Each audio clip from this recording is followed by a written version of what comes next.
It was very important for us to find the balance between playable physics and realism. Okay.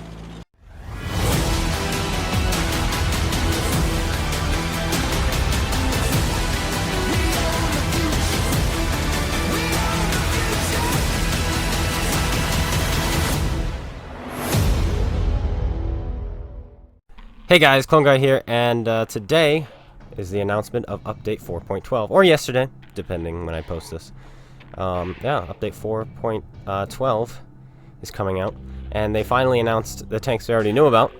But here we go. We get to take a deeper look into them, and also plus 1 minus 1 plus loaded dice event next week as well, starting Tuesday, and I think that's when Update 4.12 is also coming out, is Tuesday as well. So first thing we're looking at are these elite tanks. What do they call them? Elite fighters. We'll get a better name. But yeah, here you go. The Minotaur KV-5, the Hydra IS-6, and the Ragnarok T-34-100. And what's special about these tanks is the fact that they have a 75% silver bonus. The tank with the best silver bonus in the game right now is the Mutant with 67. So these are just better. These are like the reversal black tanks. The black tanks have 70% XP boost or 75% XP boost. And normal silver, these have 75% silver boost and normal experience. However, these are going to be completely pay to win. And you're wondering, what do you mean by that? Well, for instance, all of these tanks already exist. It's just instead of giving people who already bought these tanks, you know, better versions, you're going to have to spend money you've already spent to get these if you want them. So I probably will not be getting any of these. But the Minotaur KV-5 is going to be a KV-5 with the exact same hull armor. Actually, it looks like a little bit better turret armor. I think it has 180. Regular KV-5 has 180 on the turret. But it's going to get the gun of the KV-4. So it's going to fight up to tier 10. So keep that in mind, and plus the 75% silver bonus. And then the IS-6 is going to be a buffed IS-6. It's going to have on its hull 130 instead of 100 millimeters. So the hull is buffed. So that's actually really good. The turret's not buffed, so the turret's still garbage. You can get penned anywhere. And it's going to have the same gun as the Defender. So if you don't like the Defender's gun, you're not going to like this thing. Simple as that, and it is just, you know, pay to win IS-6, which can play up to tier 10. Lastly, this is the more unique one. It's still not completely unique because there is a T-34-100, but this is going to be up at tier 8, and it's going to have a pretty nice 100 millimeter. It's going to have 205 millimeters of penetration and 320 alpha damage with a 3-round autoloader. That's really, really good with 75% silver bonus. If I were to get a tank, one of these 3 tanks, it would probably be this one. Probably. And other than that, interclip is 1.8, which is really good. 3 rounds per clip, 30 seconds of reload. Seems kind of fair, in my opinion. That's about it.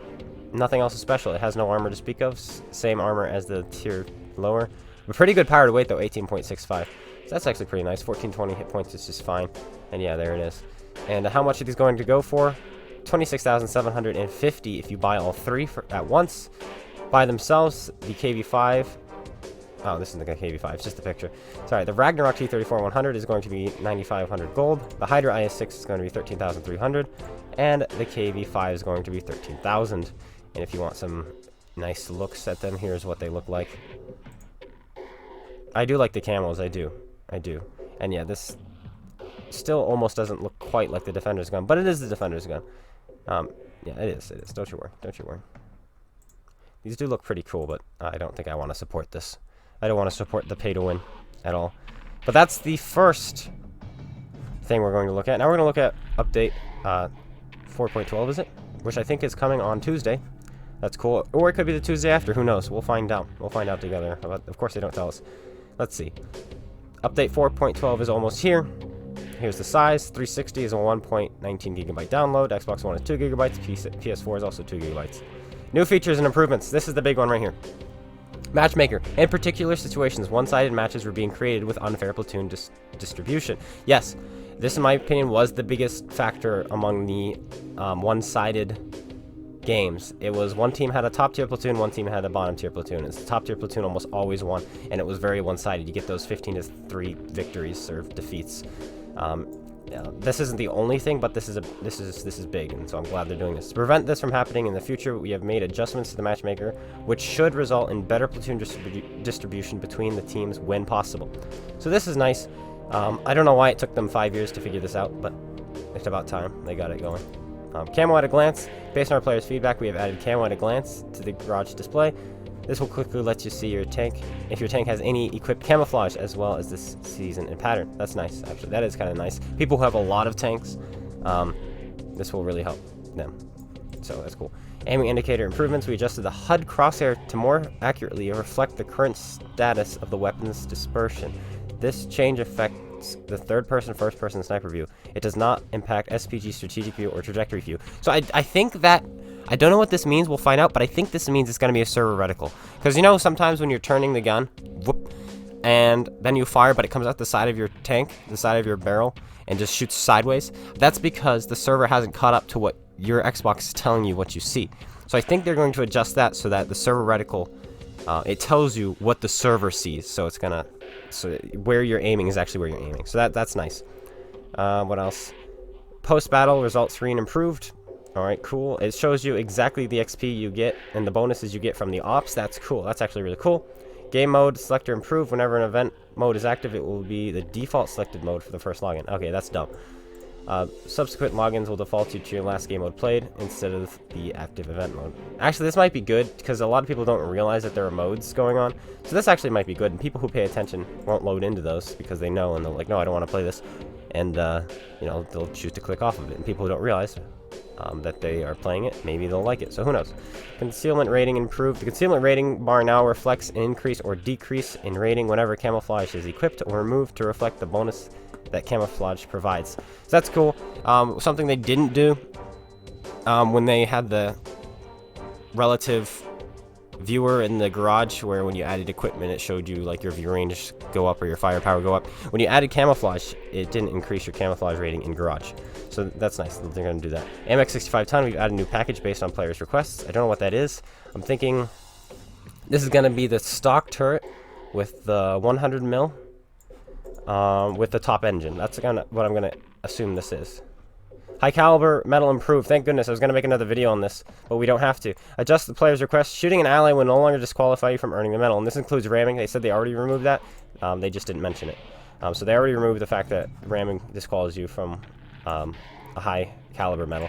So from now on, if you hit an ally at all, ramming or shooting, you will not lose high caliber. We adjusted the muzzle flash and sniper view so it's not as bright. Okay. Then bug fixes. Not really concerned about bug fixes. I went through these and none of these are really huge. And a lot of these I haven't even noticed. So that's interesting. And the tanks, yet again, this is just visual fixes. So nothing huge here. So this means, you know, all the crappy tanks and unplayed tanks are going to remain crappy and unplayed.